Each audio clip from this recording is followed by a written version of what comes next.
এখন তো নতুন আরেকটা ভেজাল লেগে গেছে, পিআর পদ্ধতিতে নির্বাচন চায়। ক্ষুদ্র ক্ষুদ্র কিছু দল আছে, সংখ্যানুপাতের ভিত্তিতে পার্লামেন্ট মেম্বার নির্বাচিত হবে। আমি এটার পক্ষে না। কোরআন সুন্নাহর নীতির বাইরে কোনো সংস্কার দেশে সম্ভব হয়েছে?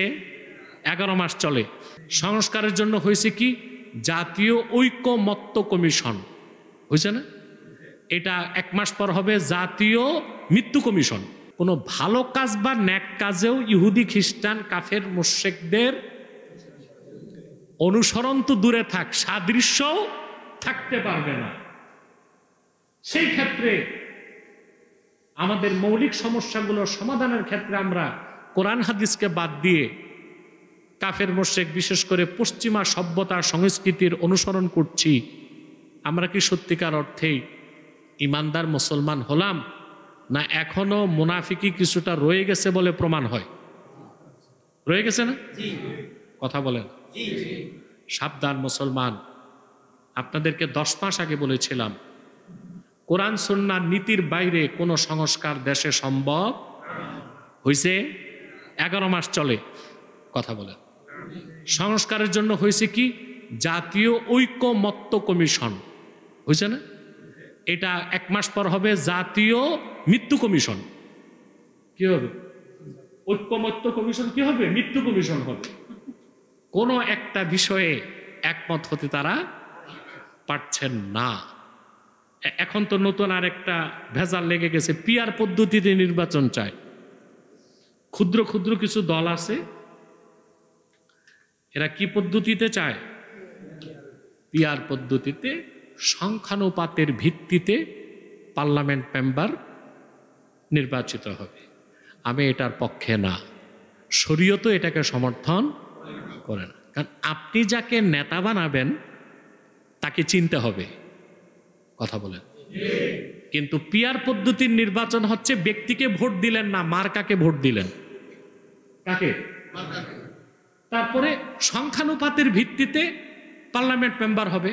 অর্থাৎ বাংলাদেশে যে দল 1% ভোট পাবে সে 3টা আসন পাবে সংসদে। কয়টা?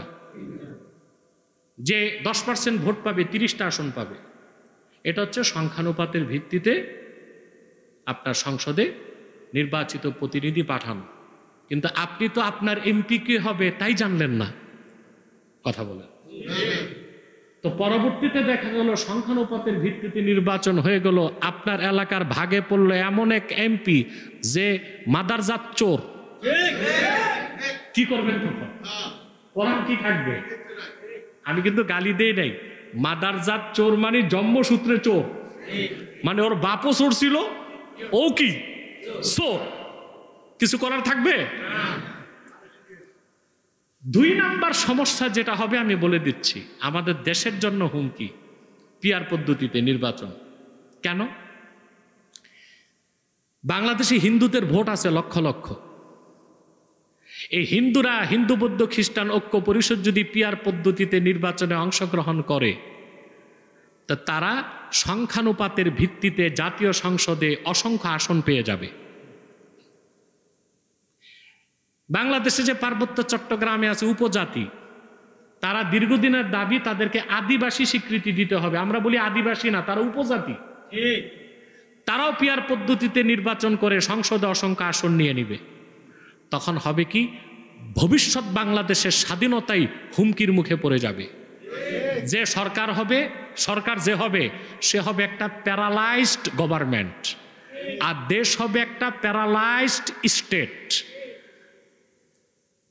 পশ্চিমারা এটাই চায় যে আমাদের দেশটাও দুর্বল থাক, সরকার যে হবে সেও দুর্বল থাক, তখন যা খুশি তা চাপায় দেওয়া যাবে। অতএব আপনাদের এখন চিন্তা করা উচিত, 2-4টা সিট আর আসনের জন্য যারা পিআর করে দেশ গরম করতেছেন, নিজেদের স্বার্থ দেখলেন, দেশের স্বার্থ দেখবেন না, এটা বড় একটা ভুল কাজ হয়ে যাবে। মোটের উপর আমি যেটা বলবো, পশ্চিমাদের কোনো আদর্শ অনুসরণ করা মুসলমানদের সুযোগ নাই। কারণ শরীয়তের বিধান হচ্ছে কাফের মুশরিক বেঈমানদের সাদৃশ্য রেখে কিছু করা যাবে না, বরং তাদের সাদৃশ্য হয় এমন কাজে বিরোধিতা করতে হবে। কি করতে হবে? বিরোধিতা করতে হবে। প্রিয় ভাইরা, পরকালের মুক্তির জন্য শুধু সুন্নতের অনুসরণ করবেন না, ইহকালের কল্যাণের জন্য সুন্নতের অনুসরণ করতে হবে। ইমাম আহমদ বিন হাম্বল তার মুসনাদে একটা হাদিস রাওয়ায়াত করেছেন।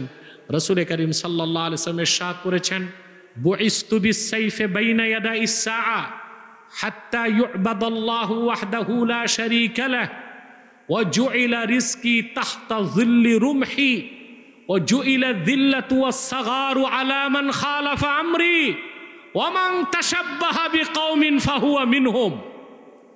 আহমদ বিন হাম্বল তার মুসনাদে মারফু মুত্তাসিল সনদে এই হাদিস বর্ণনা করেছেন। রাসূল করিম সাল্লাল্লাহু আলাইহি ওয়াসাল্লাম ইরশাদ করেছেন, বুইস্তু বিস-সাইফি বাইনা ইয়াদাইস সাআ, আমি মুহাম্মদ সাল্লাল্লাহু আলাইহি ওয়াসাল্লামকে আল্লাহ তাআলা তরবারি দিয়ে প্রেরণ করেছেন। এর মানে আল্লাহ আমাকে প্রেরণ করে আমার উম্মতের উপর জিহাদকে ফরজ করছেন। কতদিন? যতদিন পর্যন্ত না সমগ্র পৃথিবীর মানুষ এক আল্লাহর ইবাদত শুরু না করে। সুবহানাল্লাহ বলবেন। আর আমার রিজিককে নির্ধারণ করা হয়েছে, রাখা হয়েছে আমার ব্যবহৃত ঢালের ছায়াতলে। ওয়াজুইলাত যিল্লাতু ওয়াস-সাগারু আলা মান খালাফা আমরি, আর যে ব্যক্তি বা গোষ্ঠী আমার সুন্নতের বিরোধিতা করবে, আল্লাহর পক্ষ থেকে লাঞ্ছনা এবং তুচ্ছতা তাদের উপর বরাদ্দ হবে। তাহলে মুক্তি চান? পশ্চিমাদের ফর্মুলায় ধোকায় আছেন আপনারা। গণতন্ত্রের নামে ওরা ধোকা দিচ্ছে পৃথিবীর মানুষকে। সেকুলারিজম, ধর্মনিরপেক্ষতার কথা বলে তারা ধোকা দিচ্ছে মানুষকে। আজকে দেখতেছেন নিউ ইয়র্কে মেয়র পদপ্রার্থী একজন মুসলিম নামধারী, মামদানি, কিন্তু এ কোনো খাঁটি মুসলমানও না, নামটা শুধু মুসলমানের। তো আমেরিকাতে কথা উঠতেছে যে এই লোক তো মেয়র হইলে খেলাফত কায়েম করবে। যে লোক নামাজ পড়ে না, একত্র ইসলামের মৌলিক বিশ্বাস নাই, শুধু নামটা মুসলিম, বলতেছে সে যদি ক্ষমতায় যায় খেলাফত কায়েম করে ফেলবে নিউ ইয়র্কে। প্রেসিডেন্ট ট্রাম্পের মতো মানুষ, এটা তেমনি জোকার, পাগলা, খ্যাপাটে, সেও খুব মন্তব্য করতেছে এই মুসলিমকে মেয়র হতে দেওয়া হবে না। আর বাংলাদেশে পশ্চিমাদের আদর্শ অনুসরণ করে, সভ্যতার অনুসরণ করে একদল দাড়িওয়ালা, টুপিওয়ালা মৌলবী সাহেবরাও আজকে মাঠে নামছে, রাজনীতিতে উদারতা দেখায় যে আমরা কে মুসলিম কে অমুসলিম এগুলো দেখার দরকার নাই, কাফের মুশরিক বেঈমান সব আমরা ভাই ভাই, একসাথে আমরা দেশ চালাবো। নাউজুবিল্লাহ বলবেন না? ভাই বানানোর আর মানুষ পায়নি। আল্লাহ আমাদেরকে পশ্চিমাদের অপসংস্কৃতি ও সভ্যতা নামের অসভ্যতা থেকে রক্ষা করুন। বলুন আল্লাহুম্মা আমিন। আল্লাহ আমাদেরকে সুন্নত তরিকায় চলার তৌফিক দান করুন।